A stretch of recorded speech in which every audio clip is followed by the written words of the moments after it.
Welcome to Season 2 of the Progress Profile Alzheimer's Research in Focus. I'm Emma Walton, Assessment Consultant for Pearson Assessments. My team and I are thrilled to be back for another season of critical conversations about Alzheimer's and brain health. If you're new to our series, welcome.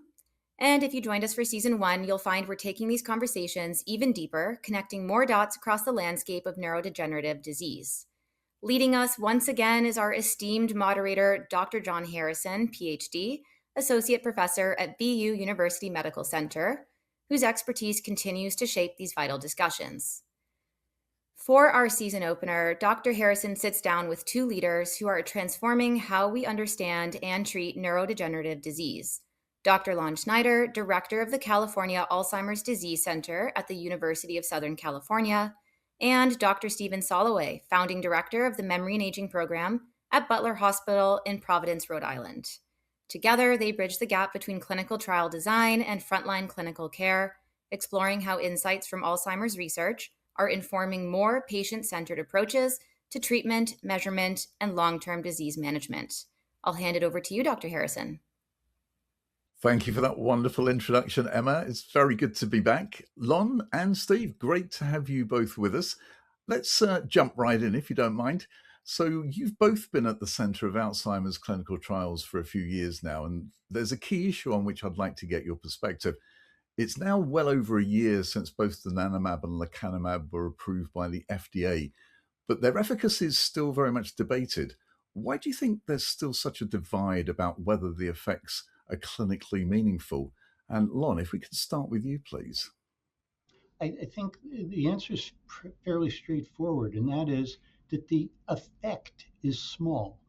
And what I mean by the effect is, I mean, either when we measure on our clinical outcome scales, we see a very small difference, whether it is, for example, on a CDR sum of boxes, where we see about a 0.5 difference, or on the cognitive tests, such as the 8S-COG, where we see about a 1 point or about a 1.2 difference.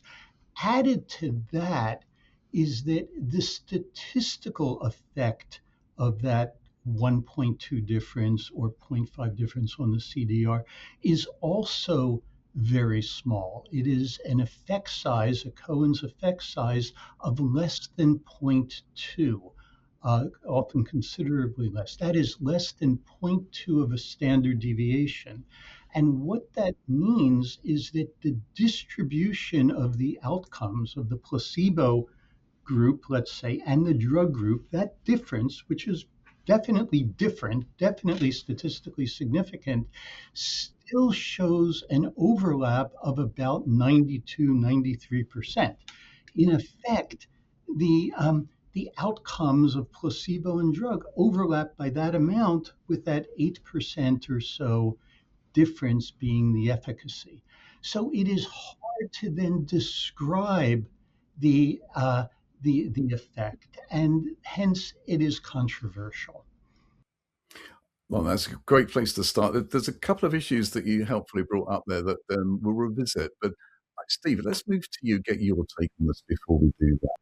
Yeah, well, I agree with Lon. He said it, in more numerical terms, but he started out by saying the overall effect is on the small side, and that's the issue for clinicians and regulators and payers and so forth. But I wanted to take a step back and just give us some perspective about, because Lon and I, all three of us, have really been down this road a long time, have committed our careers here. And it's taken a long time to get to this point where we are seeing, we are able to target a core pathology of Alzheimer's disease and see a clinical benefit. So this is a big step forward for us. And I just wanted the listeners to have an appreciation about where we are in the field. So I think right now we're at the beginning of a new era for the diagnosis and treatment of Alzheimer's. And it's exciting. It's a molecular era where the goal really has, I think for all of us, has to been to put Alzheimer's on par with other major chronic diseases like heart disease and cancer, where we have an early molecular diagnosis we have risk reduction strategies, we have disease modifying strategies.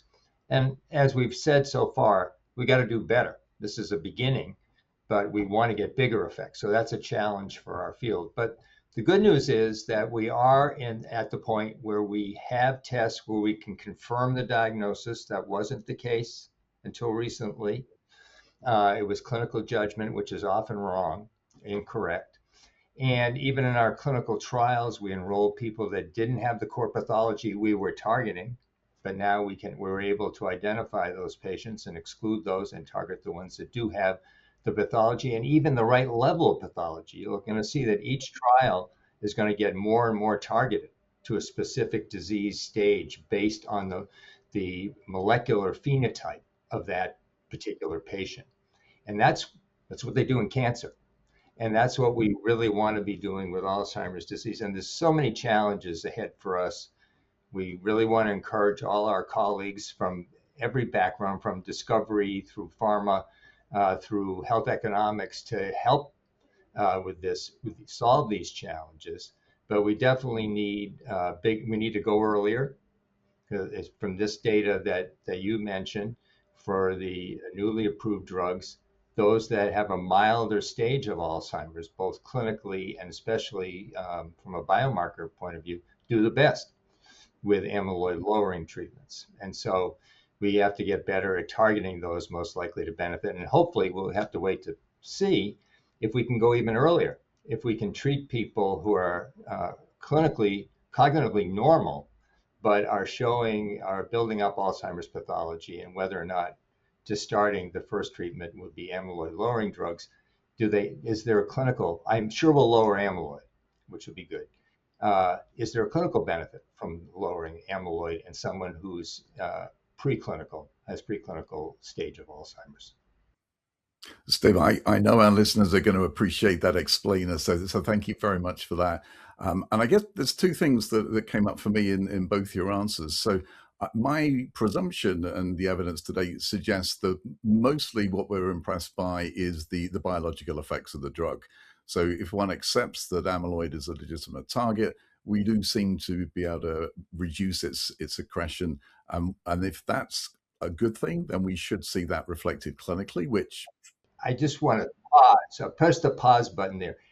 To get to this point where we could identify the patient with the amyloid and have a drug that targets it, that lowers it substantially, and these drugs do lower it substantially, and be able to measure that on a follow-up scan, those are big advances.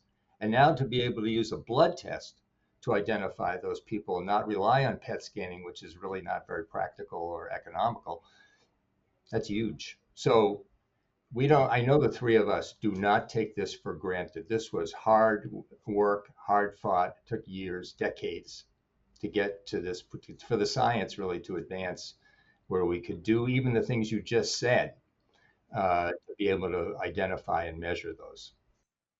No, I still completely agree. I mean, extraordinary progress and the application of good basic neuroscience in areas like neuroimaging, blood biomarkers has been extraordinary.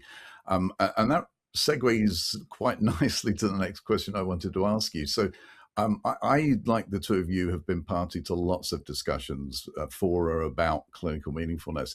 And I always sort of have to go back to the position I hold, which is I know that there's some preservation of memory, episodic memory, people's capacity to remember new information.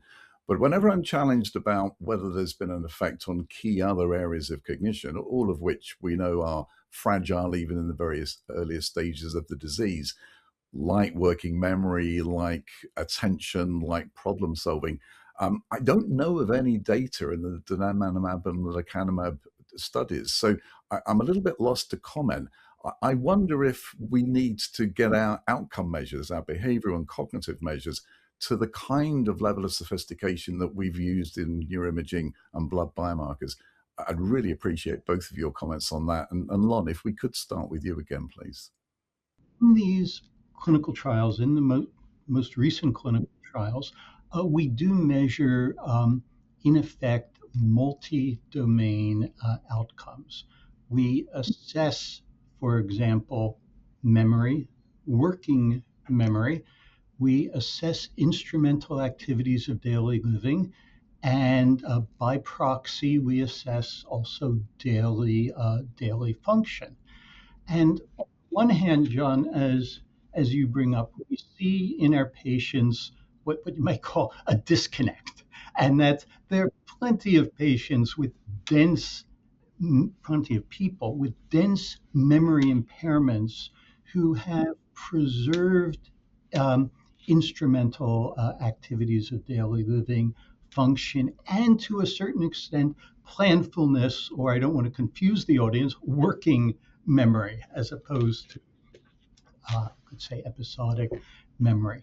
It's now the next part of that is why are we measuring it? Yes. Why don't we talk about it? Why don't we notice it?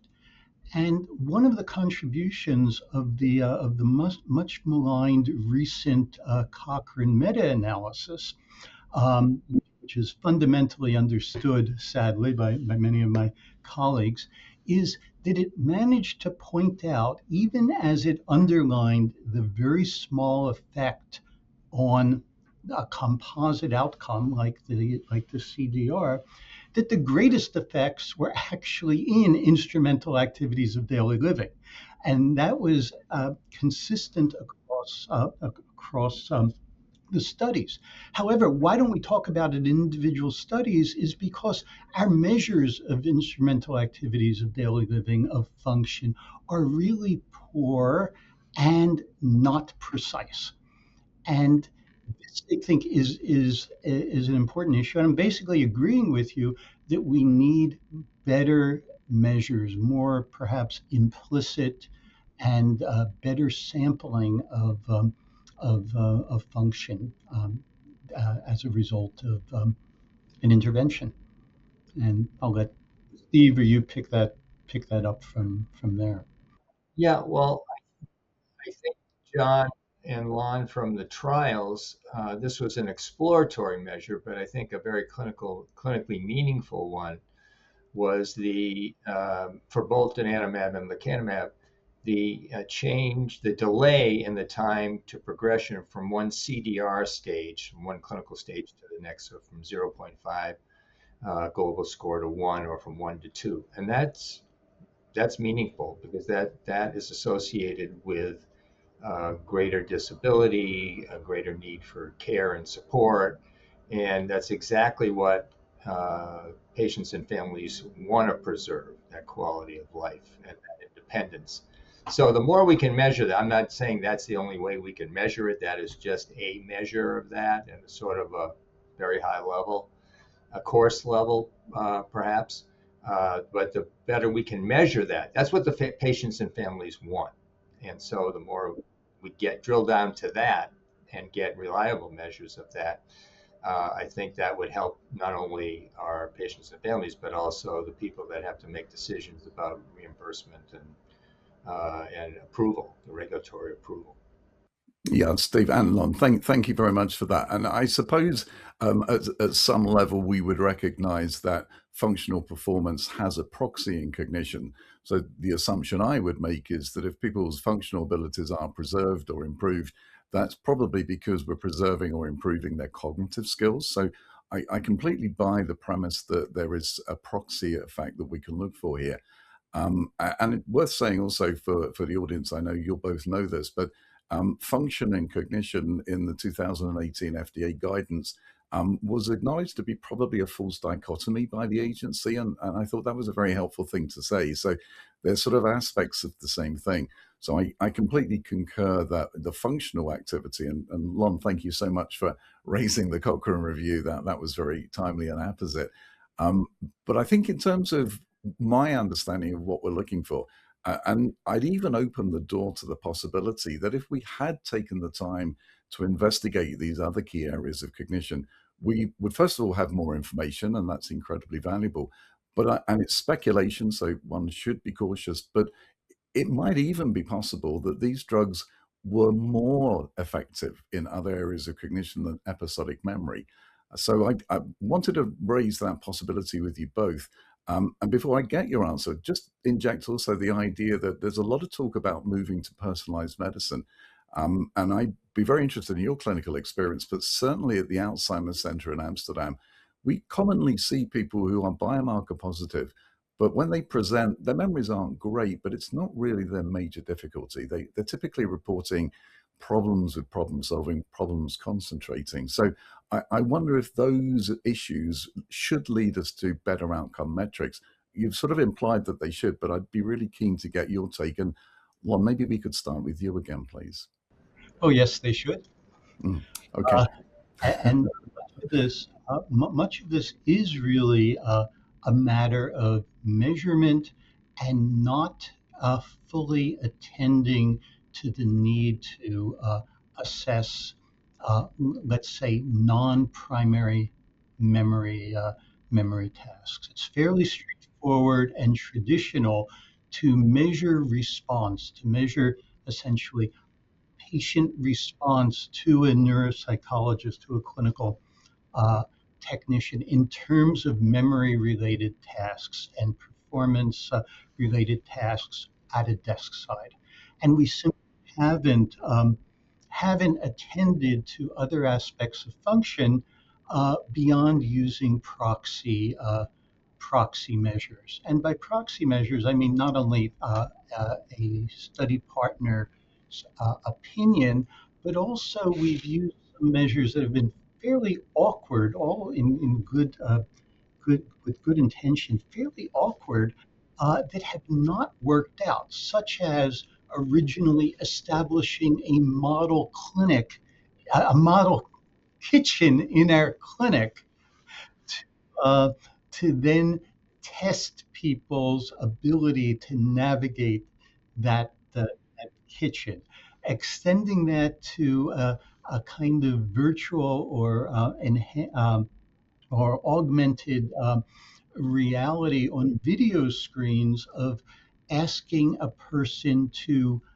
through the video screen, get a shopping list, get on a bus, take another bus, go to the store, pick out some supplies, and bring them back. These are attempts to be uh, uh, to be, in a sense, real and to measure function. They don't work out for a number of reasons, but we could do better in that. We could do better with passive assessments now, with measuring activity through sensors, through an iPhone. So there's a lot we can do. I just leave you with a comment, and that's that, memory is highly overrated, and people fairly well in a state of mild cognitive impairment. And I'm quite serious about that. I think physicians and lawyers can function in that state, especially if they're able to write things down, and that's uh, one example. And therefore, trying to measure memory in in an area in which you're functional is really difficult, and will lead to controversy of whether it's clinically meaningful. Well, I want to pick up, Lon, where you just something you said just a moment ago. So looking toward the future, John, I mean, this is really critical because we're going earlier. We want to be intervening earlier, and then it's even more challenging because the patients we're treating now are impaired, and they're either in mild cognitive impairment or in dementia, and they're progressing and so forth. And so we actually have things to measure that have been validated over time, whether or not they have strengths and weaknesses. But as we go earlier, we're going to have to be more creative about, first of all, detecting a clinical change in performance. If performance is normal overall, it's going to be hard to detect a change. So you have to wait a long time. You have to have very sensitive measures, et cetera. So we have to really put our thinking caps on about that. But I think in terms of some of the cognitive assessments, that what looks promising to me right now are measures of learning that, because there are deficits in learning in the preclinical state that can be detected with a smartphone or a tablet done remotely multiple times. And so starting to really implement those measures into our trials are going to help us detect people who have the earliest clinical signs. And we can look for progression and those can be developed, I'm sure, into outcome measures. So that's going to be really important in that preclinical space. And then I agree with what Lon just said about we can do way better. Just think how we're doing in other parts of daily life with measuring function, what AI is doing, behind the scenes on a commercial basis that we could be utilizing to detect how people are actually. I agree with it's hard to create a simulated environment in the memory clinic. It really doesn't work out, but just measure what people are doing at home when they're trying to record their meds or go to an ATM or do transactions or whatever they're doing, certain speech. I mean, there's plenty of data and we're just going to be better and better at mining that data. So I think we can do way better there and come up with measures to detect cognitive performance, clinical function, and change. That's really helpful. Thank you to both of you. And both mentioned digital cognitive assessment and functional assessment. And I completely agree. A job of work to be done, but I do think it's a very exciting space. And the things you mentioned, speech and language parsing for information about pronouns seem to creep into much more extensive use early in the disease. Lots of reference to GPS possibilities. So the idea that your world shrinks a little, and also that idea of navigation. And we're starting to see the development of paradigms. And again, a job of work to be done, but I think there's plenty of opportunity. In the clinical and academic research space, I see extraordinary ingenuity. And you rightly point out, Steve, the challenge is going to be bridging into clinical trials where currently, we're sort of stuck with things that are 40 or 50 years old, and they're really starting to show their age. Just to develop that thing and to move on to functional measures. So most of the ones we use, the activities of daily living scales I'm aware of, tend to be very focused on the kinds of things you might have done in sort of the 1990s. There's not much in the way of contemporary opportunities. So we don't ask about emailing, typically we don't ask about ordering online, and we're very focused on completion.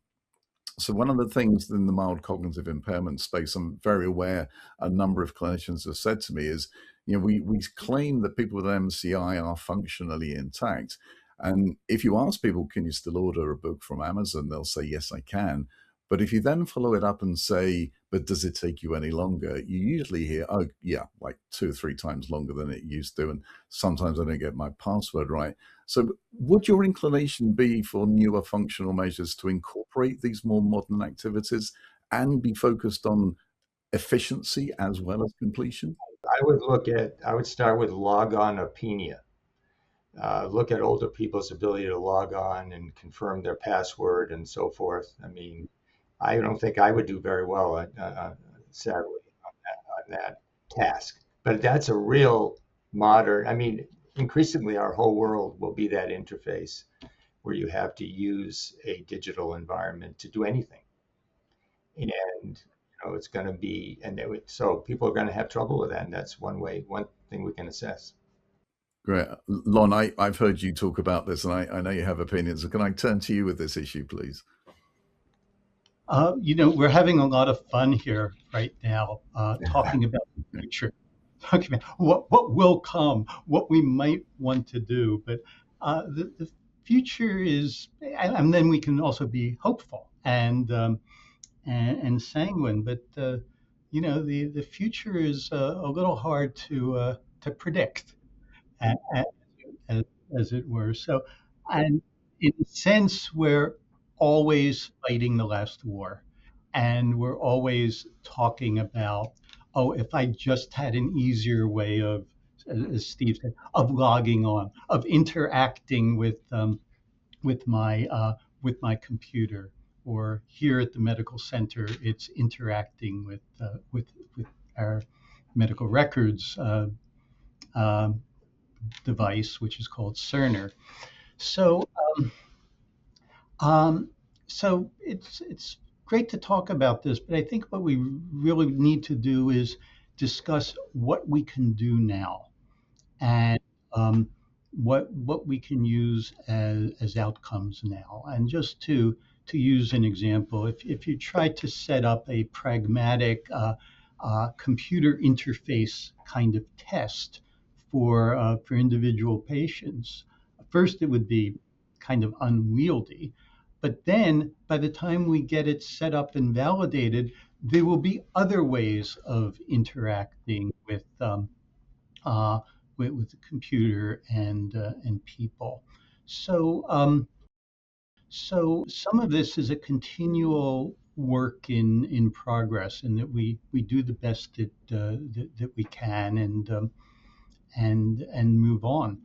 Uh, I don't want to change the topic, but we spoke about at the very beginning small clinical effect sizes, or small effect sizes, or for that matter, large effects at changing biomarkers, which don't associate with clinical effects, but still they're large and clear effects.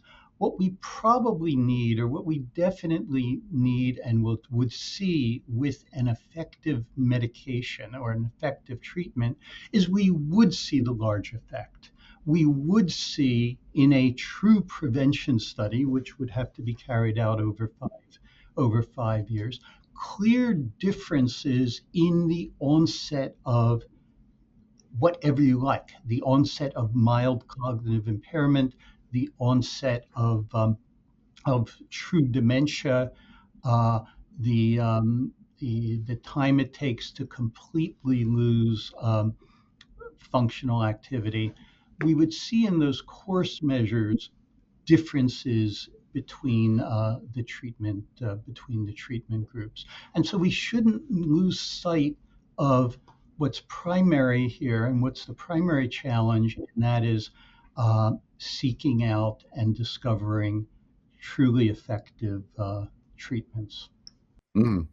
Yeah, no, thanks, Lon. That's a good reminder always, and also a wonderful segue to our next topic of discussion. So, we've considered the amyloid lowering drugs already, and it's a very exciting space. So we had Jeff Cummings in the first series with his Wheel of Hope and setting out the stall in terms of various targets that we might have. My sense, but I'm a mere psychologist, so it's great to have you guys here to opine on this, is that tau seems to be a real target for drug developers currently. And attached to that is our understanding that tau can build up variably in terms of locations in the brain. Again, maybe needing metrics that will reflect that variability. I'd love to get your opinion on the opportunities with tau, but also, is there some mileage in that idea that we will have to, by definition, be more eclectic in the measurement of various functions and cognitions to capture any possible tau effects? And Lon, if you don't mind, I'm going to go back to you with this one to start, please. So it's complicated. There isn't whatever Alzheimer's disease is. It isn't a uniform spread of um, of um, of tau, or of denatured tau, or of transformed tau throughout the brain, because there are different um, different versions of tau. Let's say different combinations. Uh, Tau that tau exists both in neurons, where part of it is functional, and is important for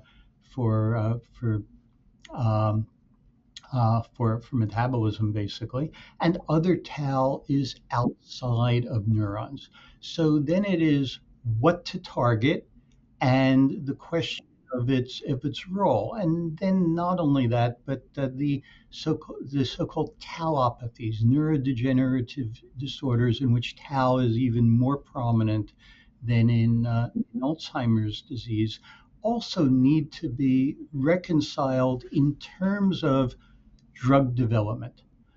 What are you, if you've decided that tau is something that needs to be targeted by a therapeutic, then how do you do it, and under what circumstances do you do it? We're really good. The medicinal chemists and immunologists are really good at targeting individual proteins and parts of proteins. And you see this with antibodies against amyloid as well.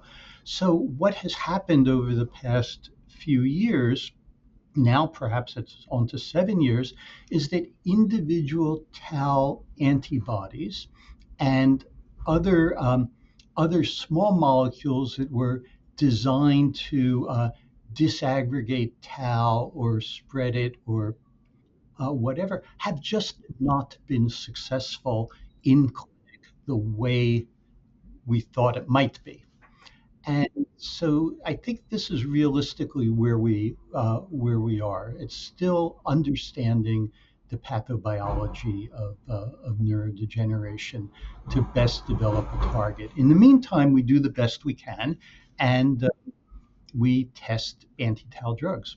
So the pathobiology of neurodegeneration is complex. We will continue to make advances and try to understand it. In the meantime, we see pathologic tau in Alzheimer's disease and other neurodegeneration, and we try to target it.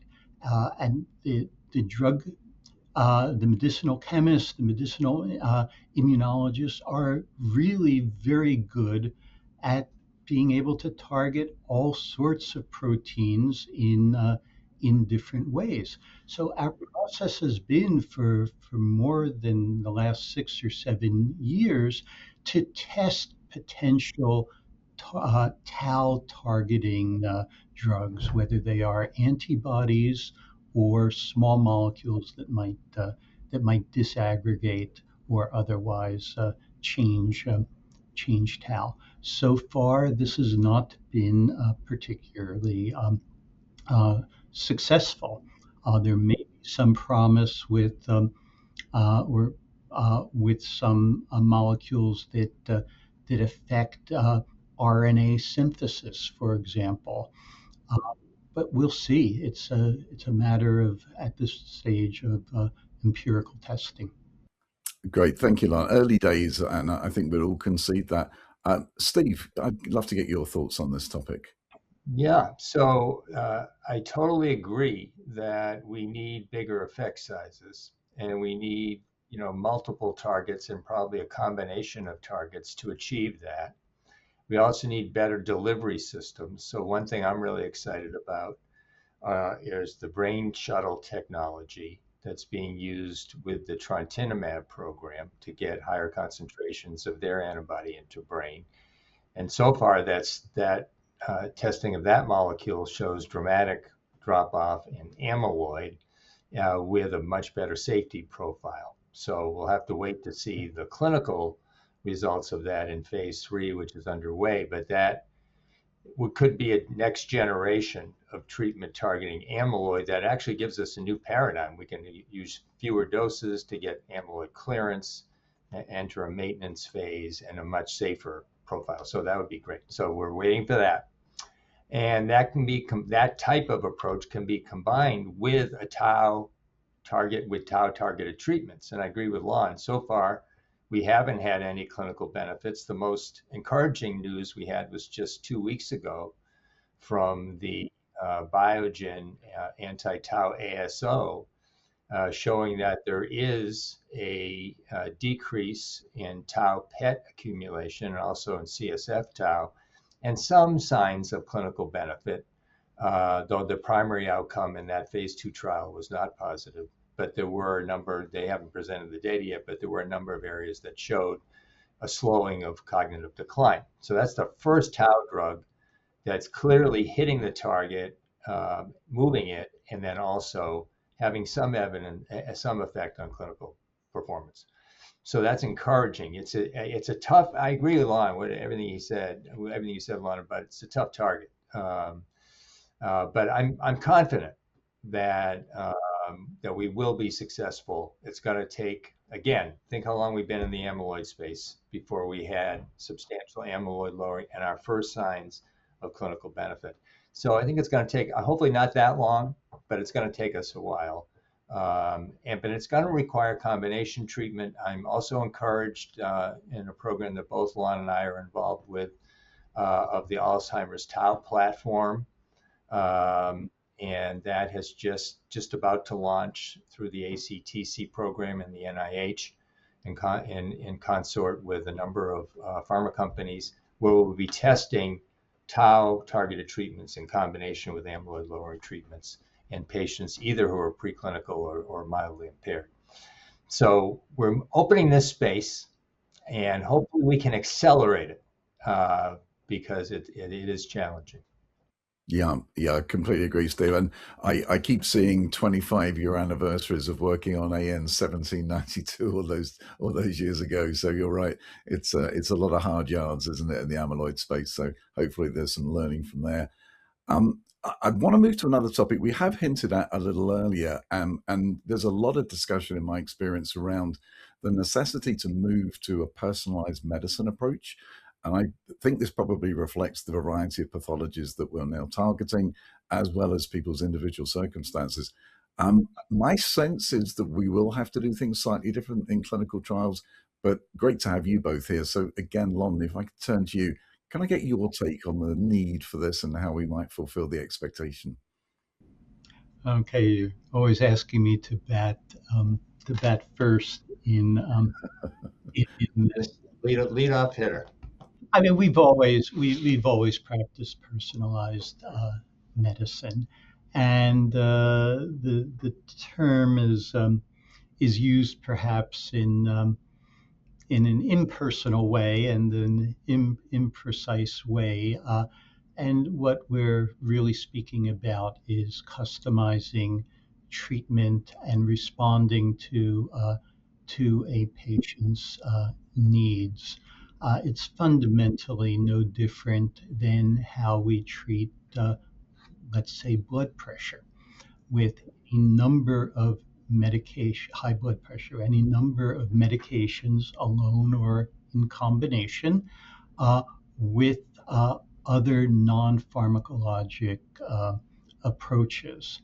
And this is personalized medicine. Now, if we're moving towards an idea of polypharmacy for Alzheimer's disease and the use of several medications, along with the use of psychotherapeutic interventions, psychosocial interventions, physical and environmental and diet interventions. Well, we are already there and have been there for a long time. We just haven't spoken about it.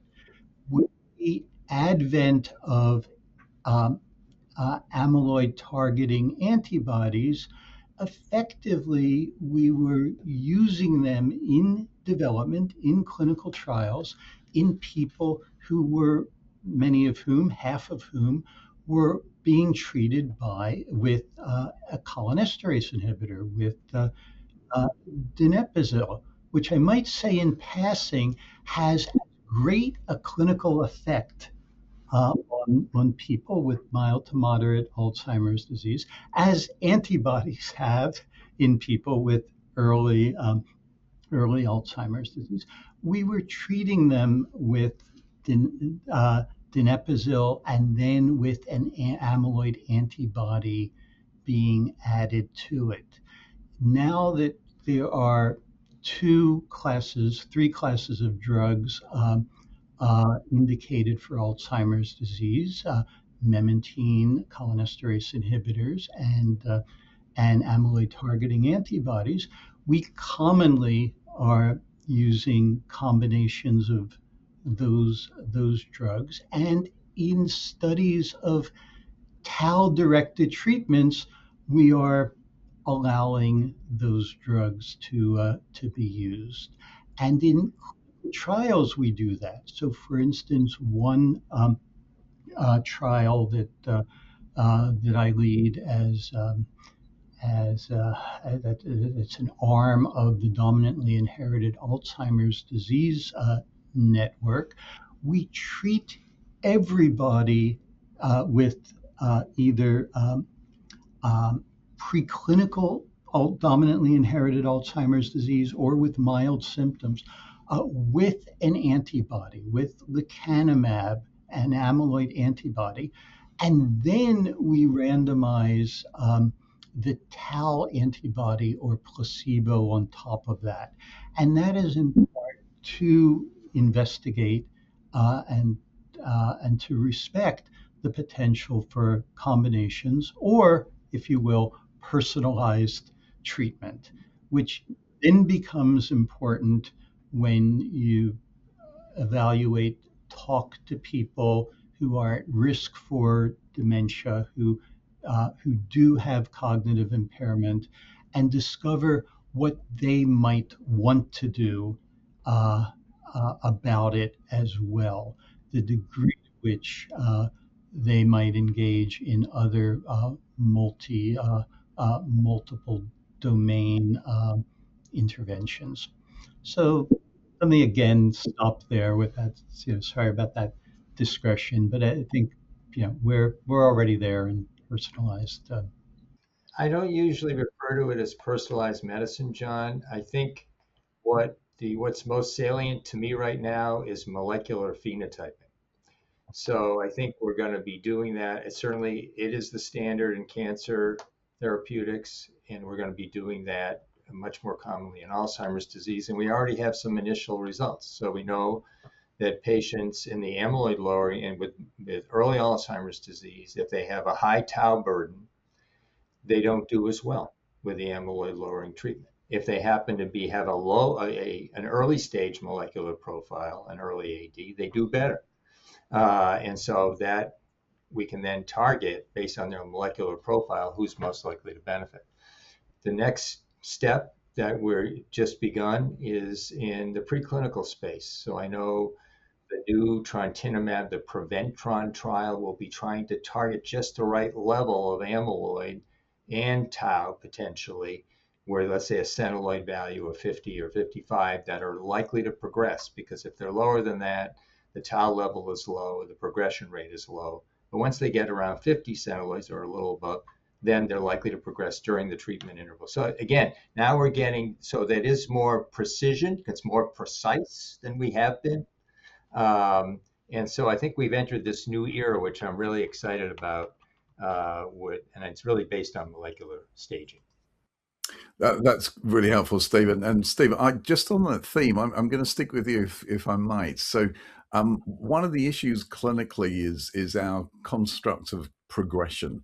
And Lon, I'm delighted to hear you say we might chat with caregivers and people living with Alzheimer's disease to find out what's important to them. I think that for me has been a really important development in the last few years. But it was still stuck around issues of progression. And Steve, you very helpfully pointed out earlier that sometimes we think about this in the context of a change from a CDR rating, so a clinical dementia rating scale score of 0, 0.51, 1 being mild, etc. I guess that's one way to go, but you'll probably both know that in a feature of the literature, a number of other ways to think about this. Years saved is one that I've seen a lot of interest and activity about. Can I ask you both, again, starting with you, Steve, if I might, what would be your preferred way of characterizing the progression of illness? Well, that's a great question. It's tough to do actually in clinical practice. Well, one thing again, I'm sort of like I guess I sound future oriented, but the future is here. I don't think it's really very future oriented. Everything that I said so far. One thing I think we can do is use a big data approach, which includes, because you want to know who's likely to progress, especially in the preclinical state. Because someone who's 10 years away from progression is very different from someone who's 18 months away from progression. And so, in knowing who to target and being able to see an outcome and provide a benefit for a cohort of patients or participants is really important.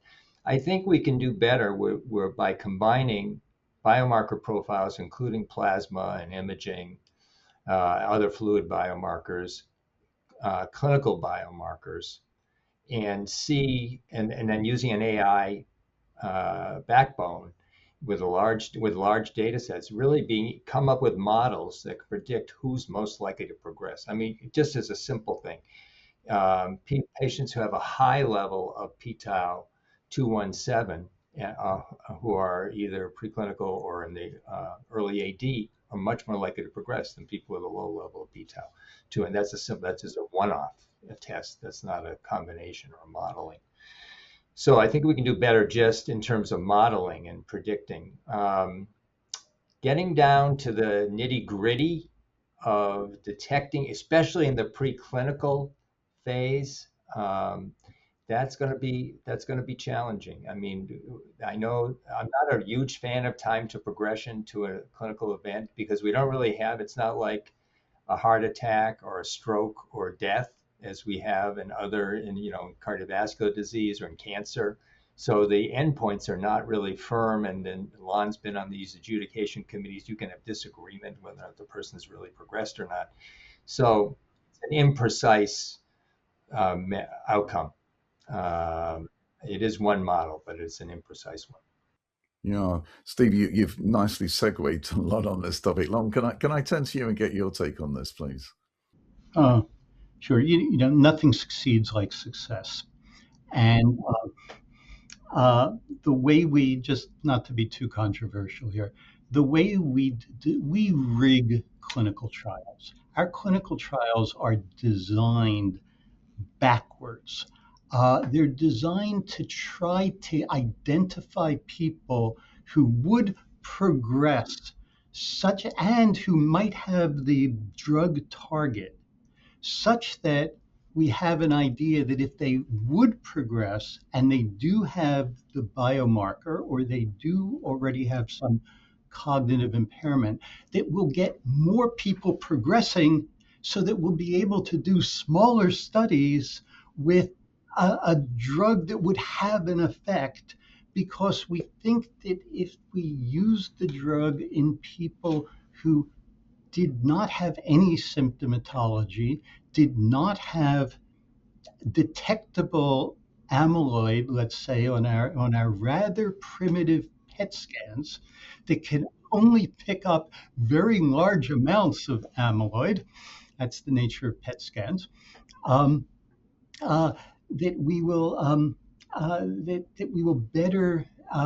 be able to then detect the effect of a drug, and sort of argue that what this comes down to is that we don't really understand the pathology and progression, clinical pathology, biology, and the progression of the illness and the sequencing of the illness.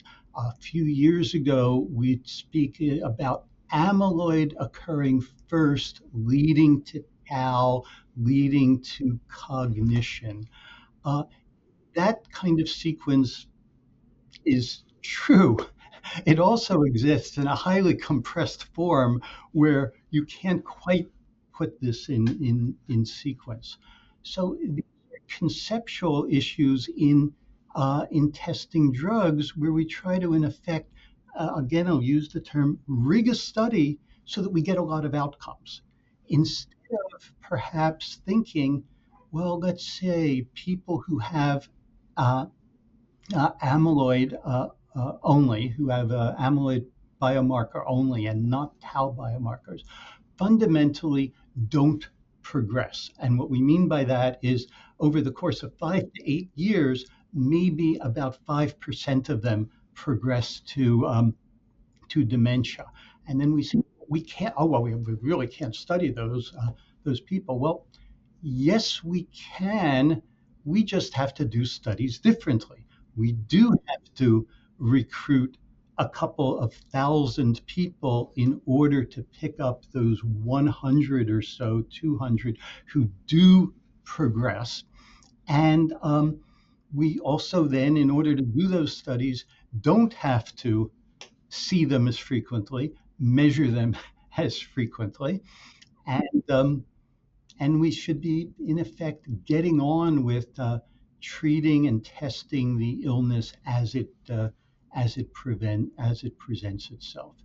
And in the other direction, when we do believe we have medications that affect symptoms, as the tau antibodies and anti-amyloid treatments could and do, uh, then we use patients who have those symptoms and we measure change in symptoms that way.